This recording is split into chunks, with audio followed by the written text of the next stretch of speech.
కర్కాటకం వారికి కనుక చూసుకున్నట్లయితే ప్రస్తుతం మీకు 12వ స్థానం వైపు వెళ్తున్న గురువు, 6లో కుజుడు, ఫస్ట్ వీక్ తర్వాత నుంచి భాగ్యస్థానంలో శని, అష్టమంలో రాహు, అదేవిధంగా చతుర్థ భావంలో ఫస్ట్ వీక్ వరకు బుధుడు ఉంటూ దాని తర్వాత సెకండ్ వీక్ నుంచి పంచమంలోకి వెళ్తున్నాడు. పంచమంలో ఆల్రెడీ శుక్రుడు ఉన్నాడు, రవి ఉన్నాడు. అయితే ఈ గ్రహస్థితిని అనుసరించి మీకు అంటే మీ కర్కాటక వారికి ఎటువంటి విషయాల్లో బాగుంది, ఏ విషయాల్లో ఖచ్చితంగా జాగ్రత్త తీసుకోవాలి అనేటువంటి అంశాలు చెప్తుంది. నేనైనప్పటికీ కూడా చెప్పిస్తుంది సాక్షాత్ లలిత అమ్మవారిగా భావిస్తూ, మొట్టమొదటిగా ఇక్కడ మీకు రాశి నుంచి గురువు ఎప్పుడైతే 12లోకి వెళ్తున్నాడో మీరు ఏదైనా ఇన్వెస్ట్మెంట్స్ చేసే విషయంలో ఖచ్చితంగా జాగ్రత్త వహించాలి, గుర్తుపెట్టుకోండి. అలాగే 2వ స్థానంలో కేతు ఉన్నందుకు మీకు ఫినాన్షియల్గా బాగా గ్రోత్ రావడానికి గణపతిని ఆరాధించండి, సూర్య నమస్కారాలు చేయండి. ఖచ్చితంగా మీకు గ్రోత్ అనేటువంటిది వచ్చి తీరుతుంది, అందులో ఎటువంటి సందేహం లేదు. మీడియేటింగ్స్, అది కూరగాయలు కావచ్చు, రియల్ ఎస్టేట్ కావచ్చు, ఎనీ బిజినెస్ రిలేటెడ్ ట్రేడింగ్ లాంటివి కావచ్చు. అంటే బిజినెస్ మనకి చూడండి డిజిటల్ మార్కెటింగ్ లాంటివి అంటాం, అటువంటి వాటి మూలంగా కూడా ధనయోగం ఉంది. ప్రేమ వ్యవహారాలు ఫలిస్తాయి. అదేవిధంగా ఇక్కడ శుక్రుడు పంచమంలో ఉన్నందుకు ముఖ్యంగా సంతానం కోసం చేసే ప్రయత్నం కూడా కొంతవరకు ఫలిస్తుంది అనేటువంటిది చూపిస్తుంది. మీ యొక్క సంతానం ఏదైనా విదేశాలకు వెళ్ళాలని చేసే ప్రయత్నం కూడా కొంతవరకు ఇక్కడ ఫలిస్తుంది, అందులో ఎటువంటి సందేహం లేదు. కాకపోతే ఫస్ట్ వీక్ తర్వాత కాంపిటీషన్ రిలేటెడ్ వాటిలో సక్సెస్ ఉంది. అదేవిధంగా అనవసరంగా గొడవల వైపు వెళ్ళి అనవసరమైన గొడవలు కూడా జరుగుతాయి, గుర్తుపెట్టుకోండి.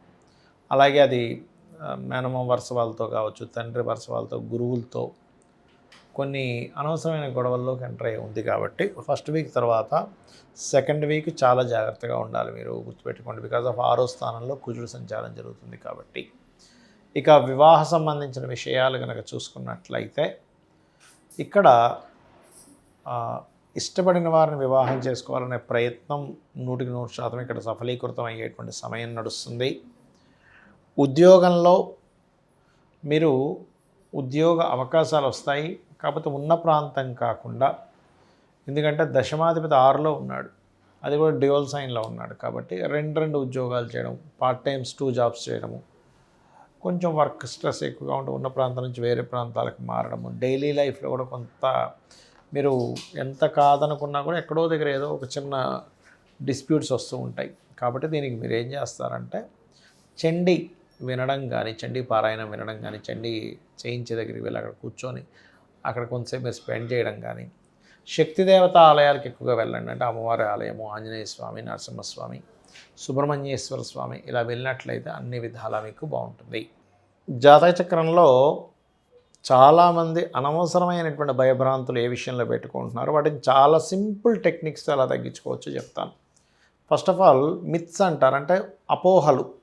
ఏమిటంటే అపోహలు, ఒకటి ఏలినాటి శని నడుస్తుంది, అర్ధాష్టమ శని నడుస్తుంది, అష్టమ శని నడుస్తుంది, దానివల్ల నా జీవితం మొత్తం ఒక రకమైన టర్న్ అయిపోయింది అంటారు. కానీ ఒకటే గుర్తుపెట్టుకోండి, శని ఈజ్ కర్మకారక ప్లానెట్, ఆయన కర్మాన్ని అందిస్తూ ఉన్నాడు. ఈ విషయంలో నేను చాలాసార్లు ఉదాహరణ చెప్పాను. ఏమండి, స్వర్గీయ ఎన్టీ రామారావు గారు ఏలినాటి శనిలోనే సీఎం అయ్యారు, జగన్ గారు అష్టమ శనిలోనే, అండ్ అట్లాగే మనకి చంద్రబాబు నాయుడు గారు కావచ్చు, పిఎం మోడీ గారు కావచ్చు, వీళ్ళందరూ అనేకమైన ప్రెసిడెంట్లు కూడా అయ్యారు. కాబట్టి శని అనగానే వెంటనే మీరు శ్రమనిస్తాడు, స్ట్రెస్ ఇస్తాడు, అంతేగాని మొత్తం జీవితాన్ని ఎందుకు పనికి రాకుండా చేయడం అనే విషయం చెప్తున్నాను. ఎందుకంటే ఈ మాట చెప్తున్నాను, చాలామంది శని నడుస్తున్నప్పుడు వివాహం చేసుకోవడానికి భయపడుతున్నారు.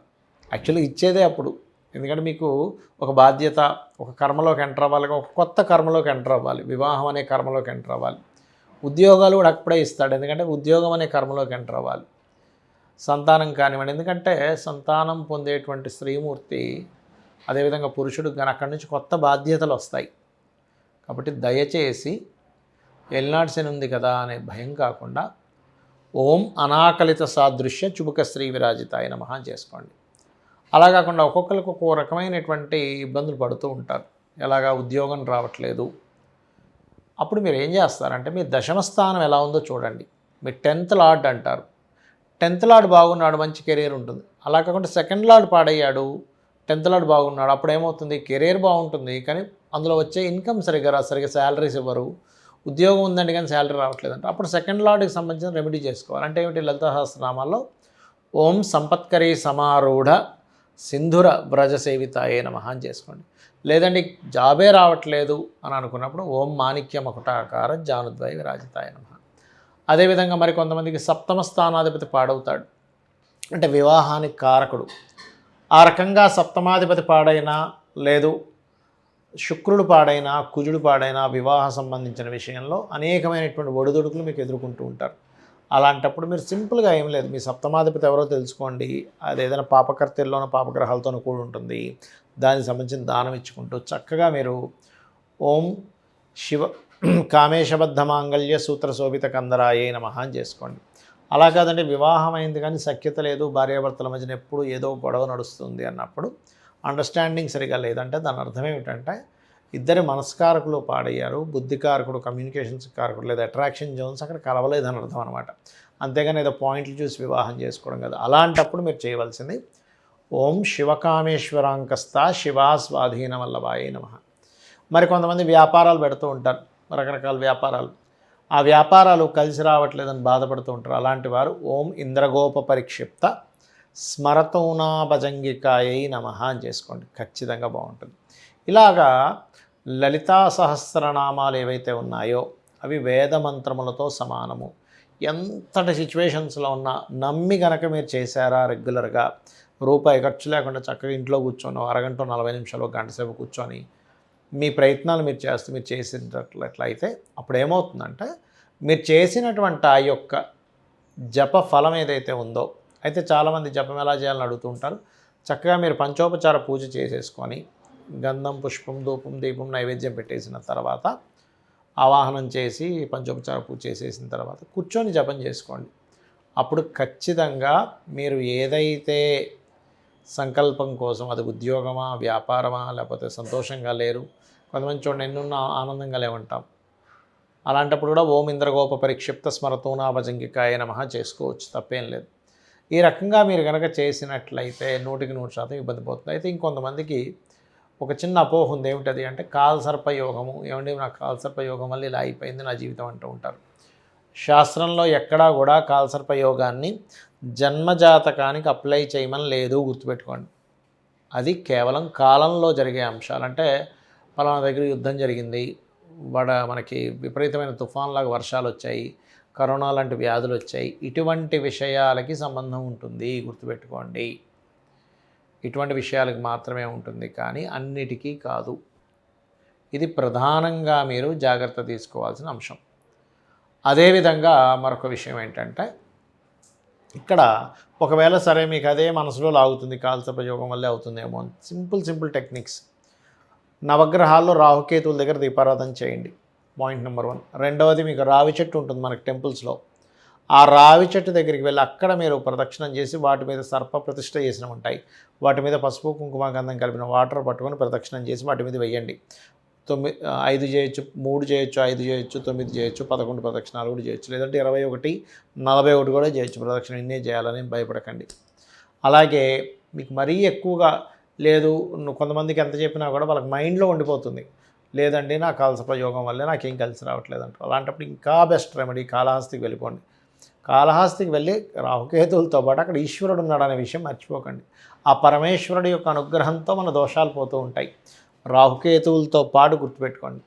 ఇలా చేయండి, ఖచ్చితంగా మీకు ఏదైతే దోషం ఉంటుందో పోతుంది. దీంతోపాటు ఫైనాన్షియల్గా ఎక్కువ ఇబ్బంది పడేటువంటి వారు ఇంట్లో తెలియకుండానే ఉత్తరంలో దోషం ఉంటుంది. అంటే ఉత్తరంలో బాత్రూమ్స్ ఉండడము, లేదా ఆగ్నేయంలో బాత్రూమ్స్ ఉండడము, పడమర మధ్యలో అంటే గెయిన్స్ అండ్ ప్రాఫిట్స్ జోన్లో బాత్రూమ్స్ ఉండడం జరుగుతుంటుంది. వీటి కారణం వల్ల కూడా మనం ఇబ్బంది పడుతుంటాం అనే విషయం తెలుసుకోవాలి. అలాంటి జాతకం బాగుంది కానీ ఎక్కడో మనకి రావాల్సినంత రావట్లేదు అంటూ ఉంటారు. కారణం ఏమిటి? వాస్తుదోషం ఉంటుంది. ఈ రకంగా వాస్తుదోషం లేకుండా ముఖ్యంగా ఉత్తరం వైట్ కలర్ ఉండేలా చూసుకోండి, ఆగ్నేయంలో గ్రీన్ కలర్ ఉండేలా చూసుకోండి. ఇవన్నీ కూడా వాస్తుపరంగా ఆ యొక్క జోన్స్ని బాగా అంటే ఎనర్జైజ్ చేస్తూ ఉంటాయి. శ్రీమాత్రే నమః.